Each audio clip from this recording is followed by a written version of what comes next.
Good morning, class 12th. Once again, we are here together in our online classes with a new topic, that is the ampere circular law. आज हम बेटा इस class में पढ़ेंगे दो topic के बारे में।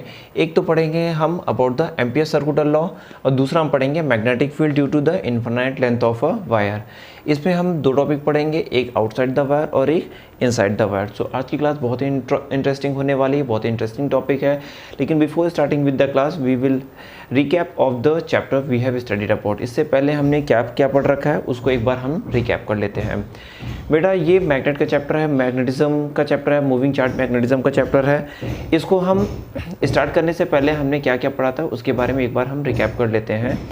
Before starting the chapter we have studied about the Oersted experiment. उसमें हमने पढ़ा था कि अगर एक वायर में करंट हमारा लेफ्ट टू राइट फ्लो करता है तो मैग्नेटिक फील्ड की डायरेक्शन क्या होगा, वो आउटवर्ड डायरेक्शन में होगा। That we studied the first topic in this chapter. After that we have learn about the force that created in the magnetic field. अगर एक मैग्नेटिक फील्ड लग रहा है तो उसमें कितना और कौन सा फोर्स क्रिएट होगा, हमने उस फोर्स को नाम दिया था लॉरेंज फोर्स का नाम दिया था। उसके बाद हमने बायो-सैवर्ट्स लॉ पढ़ा था। बायो-सैवर्ट्स लॉ में बताया गया था कि if the wire is there, infinite length of a wire is there, then at the length small r a point P is there with the angle phi, then what will be the magnetic field there। वो हमने वहाँ पे पढ़ा था। Magnetic field की value क्या थी, B equal to mu not upon 4 pi I upon r square. ये हमारी मैग्नेटिक फील्ड की वैल्यू आई थी हमारी वहाँ पर। तो हमने बायो-सैवर्ट्स लॉ का पढ़ा था। बायो-सैवर्ट्स लॉ के पढ़ने के बाद हम लोगों ने क्या पढ़ा था कि इसके पहले क्लास में हम लोगों ने पढ़ा था कि magnetic field due to the ring, एक रिंग में कितना मैग्नेटिक फील्ड प्रोड्यूस होता है। आज हम बहुत इंपॉर्टेंट टॉपिक पढ़ने वाले हैं, that is a ampere circular law. बेटा बिफोर स्टार्टिंग दिस टॉपिक हम एक बार फिर से आपको कंपेयर करेंगे और पीछे वाले चैप्टर इलेक्ट्रिसिटी से हम उसको कंपेयर करके दिखाएंगे कि कहाँ वहाँ पे हमने क्या पढ़ा था। जैसा यहाँ पे एम्पियर सर्कुलर लॉ है वैसा सेम हमने फर्स्ट चैप्टर का लास्ट टॉपिक पढ़ा था, that was the Gauss law. जो कॉन्सेप्ट गॉस लॉ बताता है वही यहाँ पर एम्पियर सर्कुलर लॉ भी बताता है। मैं बार बार बोल रहा हूँ, एक बार मैं फिर बोलूँगा कि before starting this chapter magnet एक बार इलेक्ट्रिसिटी आपको अच्छे से रिवाइज कर लेना है, जिसको रिवाइज करने के बाद ही आप इसको बहुत अच्छे से समझ पाओगे और अच्छे से उसको रिकॉग्नाइज कर पाओगे, क्योंकि वहाँ से सिमिलरिटी दोनों हमारा यहाँ पर है। जो चीज़ें वहाँ पर है वही चीज़ें यहाँ पर है, सिर्फ सिंबल का चेंज हुआ है और साइन का चेंज हुआ है। ठीक है, चलो स्टार्ट करते हैं ampere circular law. Ampere circular law हमें क्या बताता है, as a Gauss law represent there about the closed integral surface. वैसे यहाँ पे एम्पियर सर्कुलर लॉ भी हमारा क्लोज्ड इंटीग्रल सरफेस के बारे में बताता है। एम्पियर सर्कुलर लॉ हमें क्या बताता है कि line integral of a magnetic field is the product of algebraic sum. इसका ध्यान देना, ये बहुत ही इंपॉर्टेंट लाइन है। प्रोडक्ट ऑफ एल्जेब्रिक सम का ये बहुत इंपॉर्टेंट लाइन है। उसने बोला line integral of magnetic field, यानी closed line integral of magnetic field is the product of, ये किस चीज़ का प्रोडक्ट है, ये हमारे दो चीज़ों का प्रोडक्ट है। पहला क्या है, algebraic sum of the current, यानी जितना भी करंट उसमें फ्लो कर रहा है उसका एल्जेब्रिक सम। अगर हम एक डायरेक्शन को पॉजिटिव लेंगे तो दूसरा डायरेक्शन हमारा उसमें क्या हो जाएगा, नेगेटिव हो जाएगा। अगर हम अपवर्ड डायरेक्शन को हम पॉजिटिव ले रहे हैं तो डाउनवर्ड्स हमारा क्या हो जाएगा, नेगेटिव हो जाएगा। ठीक है, algebraic sum of the current and the permeability of free space. Mu naught हमें पता है, म्यू नॉट हमारा क्या होता है, परमेबिलिटी ऑफ फ्री स्पेस होता है। इन दोनों के प्रोडक्ट के इक्वल होता है हमारा close integral of magnetic field. ठीक है, एक हम यहाँ पे फिगर कंसीडर किए हैं, यहाँ पे हमने कई वायर्स पास कराए हैं और एक हमने यहाँ पे एक सरफेस सपोज किया है। इस सरफेस के अंदर हमारे 4 करंट फ्लो कर रहे हैं, यानी I2, I3, I4, I5। I2, I3 की डायरेक्शन अपवर्ड है, I4, I5 की डायरेक्शन डाउनवर्ड है। ध्यान देना बेटा, जो इस सरफेस के बाहर जो करंट होंगी उनका इस लॉ से कोई मतलब नहीं होगा। यानी इस लॉ को हम अप्लाई करेंगे तो क्या आएगा, closed integral of V dot DL। ये हमारा डॉट प्रोडक्ट होता है, स्केलर प्रोडक्ट होता है। यहाँ पे डॉट लगा हुआ तो स्केलर प्रोडक्ट होगा, क्रॉस नहीं लगा हुआ, ध्यान देना। ठीक है, इसको हम ओपन करेंगे, कॉस फाई आएगा। ये हो जाएगा mu not sum of the current I2 और I3 की अगर हम पॉजिटिव डायरेक्शन ले रहे हैं तो I2 plus I3 minus I4 minus I5। ये हमारा एम्पियर सर्कुलर लॉ टोटल इस फिगर पे हमारा डिफाइन करेगा। ठीक है, तो होप सो आपको एम्पियर सर्कुलर लॉ अच्छे समझ में आया होगा। ये बहुत इंपॉर्टेंट है, गॉस लॉ के कंपेयर करके हम पढ़ेंगे तो गॉस लॉ के सिमिलर ये एम्पियर सर्कुलर लॉ है। गॉस लॉ में हम मैग्नेटिक फील्ड फाइंड करते थे, एम्पियर सर्कुलर लॉ में हम गॉस लॉ में हम इलेक्ट्रिक फील्ड फाइंड करते थे, तो एम्पियर सर्कुलर लॉ में हम मैग्नेटिक फील्ड फाइंड करेंगे। गॉस लॉ हमारा क्या डिफाइन करता था? गॉस लॉ हमारा क्या डिफाइन करता था, एक बार रिकॉल कर लेते हैं। Flux phi equal to, phi की वैल्यू हमारा किसके इक्वल होता था? Summation of all charges upon epsilon not equal to close integral of E dot D L. ये हमारा वहाँ पे गॉस लॉ रिप्रेजेंट करता था और इसी के सिमिलर हमने यहाँ पर एम्पियर सर्कुलर लॉ बना लिया है। ठीक है, इस पर बेस्ड कई एप्लीकेशंस हैं। एप्लीकेशंस का डेरिवेशन हमारे बोर्ड एग्जाम्स में आता है, बहुत इंपॉर्टेंट पार्ट है उसका। आज हम एक एप्लीकेशन करेंगे, that is the magnetic field due to the infinite length of a wire. एक infinite length of a wire के लिए हम मैग्नेटिक फील्ड की वैल्यू फाइंड करेंगे और देखेंगे कि हमारा क्या अमाउंट और कितने अमाउंट ऑफ मैग्नेटिक फील्ड हमें फाइंड होता है। ठीक है, तो बेटा इसका एक बार आप स्क्रीनशॉट लेकर के इसको आप नोट डाउन कर सकते हो। एम्पियर सर्कुलर लॉ बहुत इंपॉर्टेंट है। ठीक है, होप सो आपने इसका स्क्रीनशॉट ले लिया होगा या पॉज करके स्क्रीनशॉट लेकर के आप वहाँ पे नोट डाउन कर सकते हो। चलो आगे हम स्टार्ट करते हैं। Magnetic field due to the infinite length of a wire, outside of a wire. पहले हम एक केस पढ़ेंगे आउटसाइड ऑफ अ वायर, उसके बाद दूसरा केस हम पढ़ेंगे इनसाइड ऑफ द वायर। अब आउटसाइड ऑफ द वायर मतलब small R is greater than A. अब इस फिगर को पहले हम समझ लें कि इस फिगर में हमने क्या ड्रॉ किया है और इस फिगर में हम क्या एक्सप्लेन करना चाहते हैं। ये एक हमारा वायर है, इसकी इनफाइनाइट लेंथ है। इनफाइनाइट लेंथ होने का मतलब डॉट डॉट डॉट नीचे भी है और ये डॉट डॉट डॉट ऊपर भी है। ठीक है, इनफाइनाइट लेंथ है, हमें इससे मतलब नहीं है। हमने क्या किया, एक गॉसियन हमने इस पर एक सरफेस सपोज किया जिस पर हमें मैग्नेटिक फील्ड फाइंड करना है। इस सरफेस के आउटसाइड सबसे पहले हमें एक पॉइंट पी सपोज किया जिस पर हमें मैग्नेटिक फील्ड फाइंड करना है। जो हमने ये सरफेस सपोज किया, हमारा ये सिलेंड्रिकल सरफेस है। सिलेंड्रिकल सरफेस सपोज करने का रीज़न ये है क्योंकि वायर जो होता है वो सिलेंडर के फॉर्म में होता है, इसलिए हम इसको सिलेंड्रिकल सरफेस सपोज करते हैं। इस सिलेंड्रिकल सरफेस का जो रेडियस है वो स्मॉल ए है और इसका जो क्रॉस सेक्शन एरिया है वो कैपिटल ए है। ठीक है, इस सिलेंड्रिकल सरफेस के आउटसाइड हमने एक पॉइंट पी सपोज किया है जहाँ पे हमें इस एम्पियर सर्कुलर लॉ को अप्लाई करना है। इस पॉइंट पी पर एक हमने सरफेस ड्रॉ कर दिया, आउटसाइड सरफेस ड्रॉ कर दिया है। देखते हैं कि कितना यहाँ पे फील्ड हमारा मैग्नेटिक फील्ड जनरेट होगा। अब आउटसाइड है तो इस कैपिटल स्मॉल आर की वैल्यू क्या है, स्मॉल ए से बाहर होगा क्योंकि आउटसाइड द सरफेस है। तो फ्रॉम एम्पियर सर्कुलर लॉ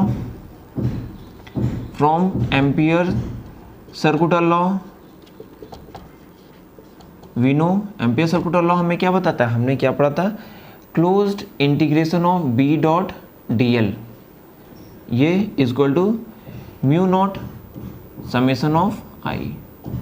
ये हमारा एम्पियर सर्कुलर लॉ था। ठीक है, अब देखो यहाँ पे बी डॉट डी एल है, डॉट प्रोडक्ट है। डॉट प्रोडक्ट के केस से हमारा कॉस थीटा आता है।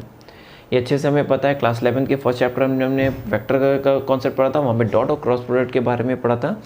वहाँ पे डॉट प्रोडक्ट हमने बताया था कि इसके साथ जब डॉट प्रोडक्ट को हटाते हैं तो कॉस थीटा आता है, ये स्केलर क्वांटिटी है। ठीक है, डॉट जो कॉस थीटा एंगल होगा वो किसके बीच में एंगल होगा, मैग्नेटिक फील्ड बी और small L, small length L के बीच में। ये हमने स्मॉल लेंथ यहाँ पे डी एल सपोज किया, इसके बीच में हमारा एंगल होगा।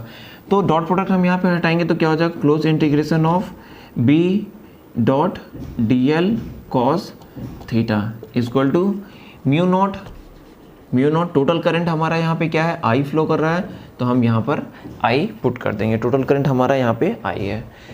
अब कॉस थीटा की वैल्यू हमारा मैक्सिमम 0 पे होता है तो 0 डिग्री पर मैक्सिमम होगा और हमारा 90 डिग्री पर मिनिमम होता है, तो हम 0 डिग्री पर इसके मैक्सिमम वैल्यू को कंसीडर करके चलेंगे।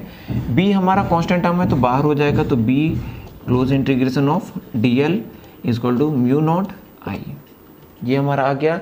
कॉस थीटा की वैल्यू हमारा 1 हो जाएगा क्योंकि हम मैक्सिमम वैल्यू को कंसीडर करके चल रहे हैं, तो यहाँ पे कॉस थीटा की वैल्यू 1 हो जाएगा। अब हम यहाँ पे डी एल सपोज कर रहे हैं, integration of D L. Integration of D L हमारा क्या हो जाएगा, ये क्लोज सरफेस एरिया पर हो जाएगा। इसका छोटा सा वैल्यू हमने यहाँ पे डी एल सपोज किया, एक छोटी सी वैल्यू यहाँ पे डी एल सपोज किया। अब इसी छोटे से हम कंसीडर करेंगे तो टोटल हमारा क्या हो जाएगा, सर्कमफेरेंस को कंसीडर किया जाएगा। तो इंटीग्रेशन ऑफ डी एल हमारा क्या हो जाएगा, B dot 2 pi R. R यहाँ पे नहीं लेंगे, ट्वाइस पाई हम ए ले रेडियस आर है तो आर ले लेंगे, ट्वाइस पाई आर ले लेंगे, क्योंकि इस एरिया को हम कंसीडर कर रहे हैं, छोटा सा एरिया हम डीएल लेते हैं तो ऐड करते चले जाते हैं, तो 2 पाई आर का ये क्रॉस सेक्शन एरिया हम डीएल लेते हैं तो छोटा छोटा ऐड करते चले जाते हैं, तो 2 पाई आर हमारा हो जाएगा। ठीक है, तो ये हो जाएगा म्यू नॉट आई के इक्वल हो जाएगा, हम ट्रांसफर कर देंगे इसकी वैल्यू। तो आउटसाइड हमारा क्या हो जाएगा, magnetic field at outside the surface क्या हो जाएगा, mu not I upon twice pi R. ये हमारा फॉर्मूला निकल आया आउटसाइड ऑफ द सरफेस। ठीक है, तो इसके अकॉर्डिंग इसका मतलब क्या है कि B is inversely proportional to 1 upon R, यानी हमारा जो रेडियल डिस्टेंस r है उसके इन्वर्सली प्रोपोर्शनल होगा। ये हमारा आउटसाइड द सरफेस निकल आया। ठीक है, होप सो आपको समझ में आया होगा बेटा, क्योंकि आउटसाइड द सरफेस हमने निकाला है। अब इसके बाद हम निकालने जा रहे हैं कि इनसाइड द सरफेस कितना होगा इनसाइड द सरफेस। अब देखो, इसको आप नोट डाउन कर लो, स्क्रीनशॉट लेकर के नोट डाउन कर सकते हो, ताकि हम इसके आगे हम कंसिडर कर सकें। ठीक है, तो चलो आगे हम देखते हैं कि इसको हम रब कर रहे हैं, क्योंकि इसकी अब ज़रूरत नहीं है। एम्पियर सर्कुलर लॉ का हमें अब यूज़ करना है। बाकी हमने एम्पियर सर्कुलर लॉ को डिस्कस कर लिया है, अब सिर्फ इसको हमें यूज़ करना है। ठीक है, आपने इसको कर लिया होगा, तो आगे हम करते हैं इनसाइड द सरफेस। ठीक है, ये अब इनसाइड द सरफेस के लिए हम यहाँ पे r डैश सपोज कर रहे हैं, r dash is less then हमारा इनसाइड द सरफेस क्या हो जाएगा, इस बार हम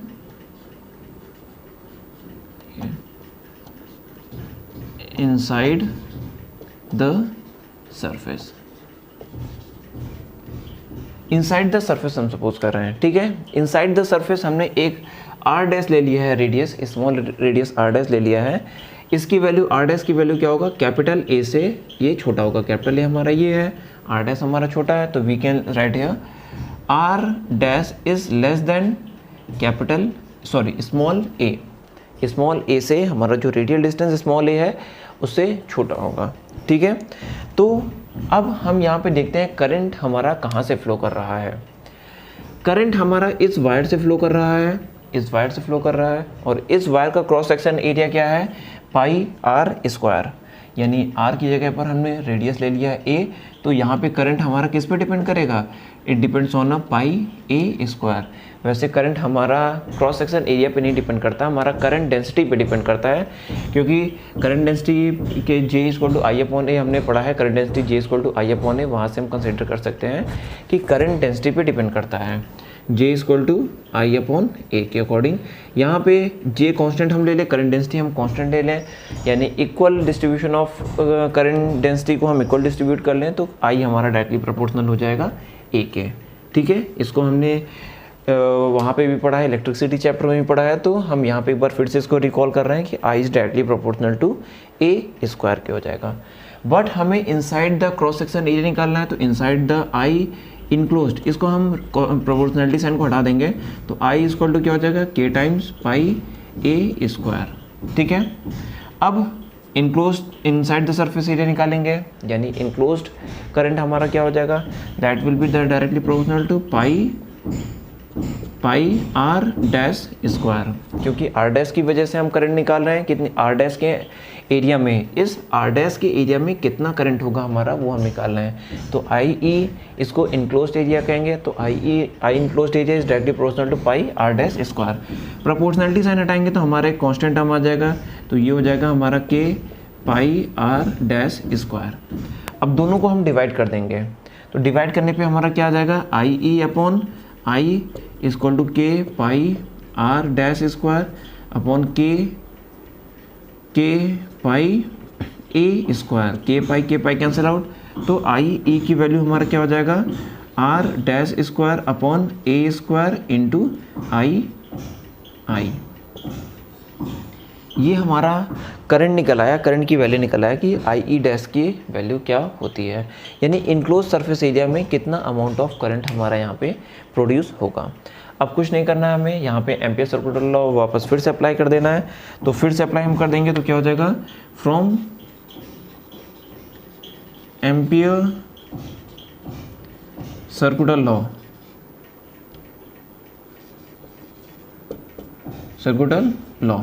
एम्पियर सर्कुलर लॉ हमें क्या बताता है, close integral of B dot D L equal to mu not into summation of I, total current I के इक्वल होगा। ठीक है, फिर से वही कॉन्सेप्ट हम अप्लाई करेंगे यहाँ पर कि बी डॉट डी एल हमारा डॉट प्रोडक्ट है, इसको हम प्रोडक्ट ओपन करेंगे, कॉस थीटा आएगा, कॉस थीटा की वैल्यू मैक्सिमम 1 होती है तो कॉस थीटा को हम रिमूव कर देंगे, तो ये हमारा क्या हो जाएगा, close integral of B dot D L cos theta equal to mu naught summation of I, हमारा क्या हो जाएगा, I E enclose surface area में टोटल जितना करंट फ्लो कर रहा है। अब यहाँ पर हम कॉस थीटा की वैल्यू मैक्सिमम ले लेंगे तो क्या हो जाएगा, close integral of B dot D L equal to mu not I E की वैल्यू क्या हो जाएगा, R dash square upon A square into I, ये हमारी वैल्यू हो जाएगी R dash square upon A square into I. अब फिर से हम आगे यूज़ करेंगे, इधर हम कर रहे हैं इन बी हमारा कांस्टेंट टर्म है, बाहर आ जाएगा into close integral of D L equal to mu not upon R dash square upon A square into I. ठीक है, ये हमने वैल्यू पुट कर लिया। इंटीग्रल ऑफ डी एल हमारा क्या हो जाएगा, 2 पाई आर डैश, इस बार हम आर डैश की वजह से कंसिडर कर रहे हैं तो आर डैश हो जाएगा, तो बी की वैल्यू क्या हो जाएगा, बी की value in twice pi R dash equal to mu not R dash square upon A square into I. R dash से आर डैश कैंसिल आउट कर दिए, हमने ट्रांसफ़र कर लिया, तो बी की वैल्यू क्या हो गई, mu naught upon twice pi I upon I R dash upon A square. ये इतनी वैल्यू ऑफ फील्ड निकल आई, यानी magnetic field inside the surface हमारा ये हो जाएगा। अब पीछे वाले फॉर्मूले से हमने क्या देखा था, पीछे वाले फॉर्मूले से हमारा क्या था, B was inversely proportional to 1 upon R dash, ये फॉर आउटसाइड था, आउटसाइड सरफेस के लिए निकला था। अब इनसाइड सरफेस के लिए क्या है, B is directly proportional to R, here we can say B is directly proportional to R dash, ये इनसाइड द सरफेस है। तो इनसाइड एंड आउटसाइड सरफेस से अगर हम ग्राफ की बात करें तो ग्राफ हमारा कैसे ड्रॉ होगा, अगर मैं ग्राफ की बात करते हैं तो ये हमारा ग्राफ है, ये ग्राफ हमारा मैग्नेटिक फील्ड से मैग्नेटिक फील्ड और डिस्टेंस के बीच में हमने ग्राफ ड्रॉ किया है, between the magnetic field and distance. अब इसमें ग्राफ का जो कॉन्सेप्ट होगा वो क्या होगा, पहले हमारा इनसाइड के लिए है B is directly proportional to R dash, यानी डायरेक्टली प्रोपोर्शनल का साइन है तो कुछ हमारा ये स्ट्रेट लाइन ऐसे जाएगा। ये ग्राफ हमारा क्या है, B is directly proportional to R dash. अब इन्वर्सली प्रोपोर्शनल आउटसाइड के लिए क्या हो जाएगा, ये ग्राफ हमारा ऐसे चला जाएगा, तो ये B is inversely proportional to 1 upon R, ये inversely proportional to 1 upon R के लिए हो जाएगा। अब ये जो डिस्टेंस हो जाएगा ये मैक्सिमम मैग्नेटिक फील्ड को रिप्रेजेंट करेगा और ये क्या हो जाएगा, एट ए हो जाएगा, और ये हमारा क्या रिप्रेजेंट करेगा, maximum value of magnetic field, B max, ये maximum value of magnetic field को रिप्रेजेंट करेगा। तो ये हमारा आज का कॉन्सेप्ट हो गया। एक बार हम इस आज की एक वीडियो की क्लास में हम लोगों ने क्या क्या पढ़ा, एक बार फिर से हम रिवाइज करने जा रहे हैं। सबसे पहले हमने स्टार्टिंग ऑफ द चैप्टर में हमने क्या पढ़ा है, हमने पढ़ा था एम्पियर सर्कुलर लॉ के बारे में। एम्पियर सर्कुलर लॉ बेटा हमारा कैसा होता है, एम्पियर सर्कुलर लॉ हमारा comparison to the Gauss law होता है। जैसे गॉस लॉ होता है इलेक्ट्रिक फील्ड के केस में, वैसे यहाँ पे हमारा एम्पियर सर्कुलर लॉ होता है। एम्पियर सर्कुलर लॉ हमें क्या बताता है कि close integral of B dot D L हमारा क्या होता है, म्यू नॉट और सम ऑफ ऑल करंट के प्रोडक्ट के इक्वल होता है। ठीक है, उसके बाद उसके पर बेस्ड हमने एक एप्लीकेशन किया। पहला एप्लीकेशन हमारा क्या, magnetic field due to the infinite length of a wire. इसमें हमने दो केसेस पढ़े, एक केस पढ़ा इनसाइड द सरफेस एरिया और एक पढ़ा outside the surface area. Inside the outside के केस में हमने जब कंसीडर किया था, डेरिवेशन किया था, तो वहाँ पे हमारा निकला B is inversely proportional to 1 upon R. जब इनसाइड हमने ये डिराइव किया, हमने क्या किया, करंट की वैल्यू फाइंड कर लिया, फिर एम्पियर सर्कुलर लॉ अप्लाई किया और टोटल करंट की वैल्यू यहाँ पुट करके डिराइव किया, तो हमारा क्या है, B is directly proportional to R dash. फिर हमने क्या किया, डायरेक्टली इनवर्सली प्रोपोर्शनल का एक ग्राफ ड्रॉ कर दिया और यहाँ पे बता दिया मैक्सिमम मैग्नेटिक फील्ड है और एट द डिस्टेंस ए। तो होप सो बेटा आप लोगों को समझ में आया होगा। आज की क्लास बहुत ही इंटरेस्टिंग टॉपिक है, बहुत ही इंपॉर्टेंट टॉपिक है। इन सारे डेरिवेशन में से एक डेरिवेशन गॉस लॉ के डेरिवेशन में या फिर इस एम्पियर सर्कुलर लॉ के डेरिवेशन में एक डेरिवेशन बोर्ड एग्जाम में कंफर्म आता है। छोटा आएगा, 2 नंबर का आएगा, लेकिन बहुत ही इम्पॉर्टेंट है और बहुत ही आसान होता है। थोड़ा सा हम प्रैक्टिस करके इसको हम बहुत आसानी से कर सकते हैं। तो hope so you have like the video. If you have like the video then comment there. अगर कोई प्रॉब्लम है तो वहाँ पे जाके आप कमेंट बॉक्स में कमेंट कर सकते हो। अगर नहीं है तो भी आप जा कर के वहाँ पे कमेंट कर सकते हो। वीडियो को लाइक करिए, शेयर करिए, अपने फ्रेंड्स के साथ शेयर करिए ताकि ज़्यादा से ज़्यादा बच्चे इस लॉकडाउन के सीज़न में भी पढ़ाई कर सकें। ये वीडियो सिर्फ आपके लिए नहीं है, आपके सारे फ्रेंड्स के लिए है, सबके लिए है। जितना ज़्यादा आप शेयर कर सकते हैं अपने फ्रेंड्स से शेयर करिए ताकि वो लोग अच्छे से एक बार फिर से हम पढ़ाई कर सकें। ठीक है, चैनल को भी सब्सक्राइब करना मत भूलिएगा। अगर आप चैनल को सब्सक्राइब करते हैं तो सबसे पहले आपको चैनल को सब्सक्राइब करके बेल आइकॉन प्रेस कर दीजिए ताकि जो भी मैं वीडियो डालूं सबसे पहले आपको मिले और वहां से आप अपनी पढ़ाई कंटिन्यू करते रहिए। ठीक है, बाकी आप पढ़ते रहिए। नेक्स्ट चैप्टर वीडियो में हम एक बार फिर आपसे मिलेंगे एम्पियर सर्कुलर लॉ के कुछ और एप्लीकेशंस को लेकर के। सो तब तक के लिए गुड बाय, टेक केयर और अच्छे से रहिए। Okay, bye bye.